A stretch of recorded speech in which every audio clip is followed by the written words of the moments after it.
Bapak yang mati Allah Subhanahu wa taala, dan inilah gambaran Palestina dari tahun ke tahun hingga pada akhirnya mereka kehilangan hak mereka atas Palestina. Dari 12 provinsi di Palestina, tinggal satu yang tersisa yang belum dijajah, yaitu Gaza. Apa seperti yang diinginkan oleh mereka? Mereka menginginkan Masjidil Aqsa, kiblat kita yang pertama. Ini adalah kiblat kita yang pertama. Rasulullah SAW menghadap ke Masjidil Aqsa. Salat pertama kali ketika Isra Mi'raj, ketika salat diwajibkan, itu 16 sampai 17 bulan. Apa yang mereka inginkan? Mereka ingin mengganti Masjidil Aqsa ini dengan sinagoga agung, Beit Solomon, sebagai istana bagi raja yang mereka tunggu-tunggu. Siapa? Mesiah. Dan kalau ini hancur, Bapak Ibu, hari ini sudah ada 300 terowongan kurang lebih. Saya melihat sendiri bagaimana pembangunan terowongan itu dimulai dari sini bermula. Nah di sini, ini makanya ditutup, kita tidak bisa masuk. Itu ada banyak alat-alat berat di sini, mereka melakukan ekskavasi sehingga tidak kurang ada 300 terowongan dari sana sini yang terhubung dari sisi ke sisi, sehingga apabila ada gempa 3 atau 6 skala Richter saja, ambruk tuh Masjidil Aqsa. Kalau ambruk, maka dengan segera mereka akan membangun istana bagi iblis dan Dajjal. Dan kalau ini sudah berdiri, artinya iblis dan Dajjal menang, mengalahkan risalah para nabi dan rasul. Ya, dan kita lihat permasalahan hari ini bagaimana negara-negara yang berada di sekeliling Palestina, mulai dari Libanon, itu Syiah dipimpin oleh Hasan Nasrullah. Libya, Muammar Gaddafi sudah ditumbangkan, diganti oleh shadow governmentnya Yahudi dan Nasrani. Mesir, Muhammad Mursi sudah ditumbangkan, diganti oleh orang Syiah juga, Abdul Fattah As-Sisi. Ya. Kemudian juga Arab Saudi dari dulu sudah menjadi underbow-nya Inggris, Eropa bersama Suriah. Nah, semua itu ketika sudah mereka kuasai, maka dengan mudah mereka akan menguasai Al-Aqsa. Bapak Ibu rahmati Allah Subhanahu wa taala, maka apa yang terjadi hari ini, Bapak Ibu sekalian, ya, terjadilah itu tadi pembantian sampai ke HPK hari ini. Bapak Ibu rahmati Allah, ada beberapa masukan tadi dari Bapak ya. Baik Bapak Ibu rahmati Allah. Subhanallah. Baik, Bapak Ibu rahmati Allah Subhanahu wa taala, ada satu bangsa yang mereka menjadi, kenapa Israel melakukan itu? Israel adalah, sebetulnya saya tidak mau menyebut mereka Israel, Bapak Ibu, karena Israel ini adalah gelar Nabi Yakub alaihissalam. Gelar Nabi Yakub. Ya, kenapa Nabi Yakub bergelar Israel? Karena Nabi Yakub melakukan perjalanan di malam hari Isra. Karena Allah, maka dia gelarlah Israel. Ya, Allah Azza wa Jalla telah mengingatkan pada kita bahwa Yahudi dan Nasrani tidak akan pernah ridho jika umat Islam hidup berdasarkan Al-Quran dan Sunnah, berdasarkan agamanya. Ya, padahal termasuk di Indonesia, Undang-Undang Dasar 1945 Pasal 29 baik ayat 1 ayat 2 menegaskan Indonesia negara yang berketuhanan berdasarkan atas ketuhanan yang Maha Esa dan memberikan kebebasan kepada warga negaranya untuk menganut kepercayaan dan keyakinan yang sesuai dengan prinsip ketuhanan yang Maha Esa, termasuk umat Islam.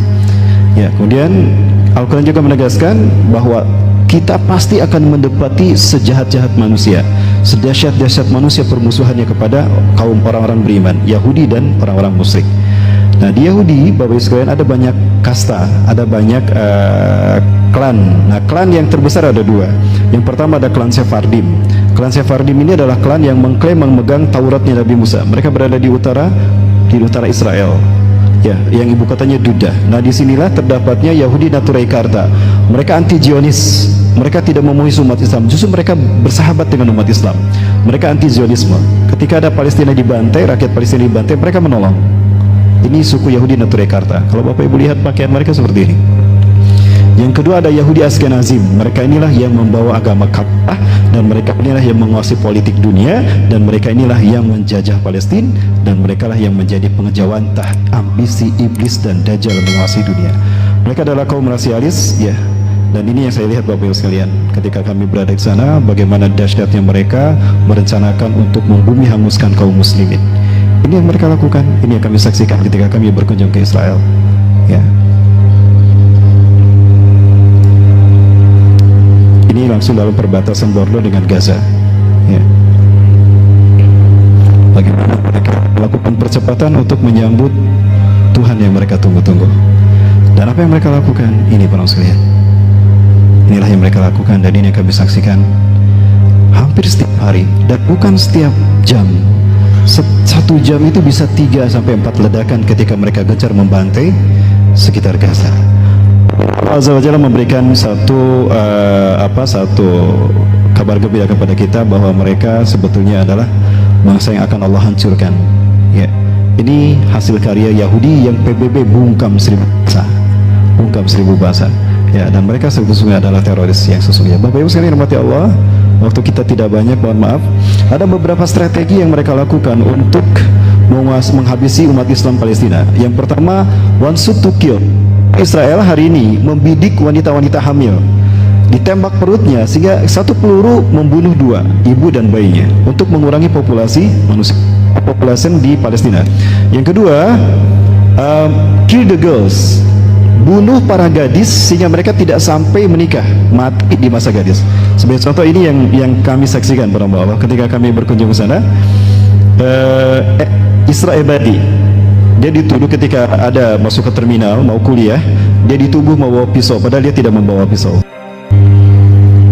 Dan ini ambisi mereka Bapak Ibu untuk menguasai Palestina. Mohon maaf, ini saya agak tergesa-gesa karena waktu kita tidak banyak ya. Bapak Ibu harus masuk kantor lagi. Ini sebetulnya yang menjadi agenda besar mereka. Ya, itu Bapak Ibu, dan alhamdulillah Allah Azza wa Jalla menyatakan kalau mereka ini akan Allah hancurkan dengan 2 janji hukuman. Bapak Ibu bisa pelajari surat Al-Isra ayat ke-4 sampai ayat ke-8.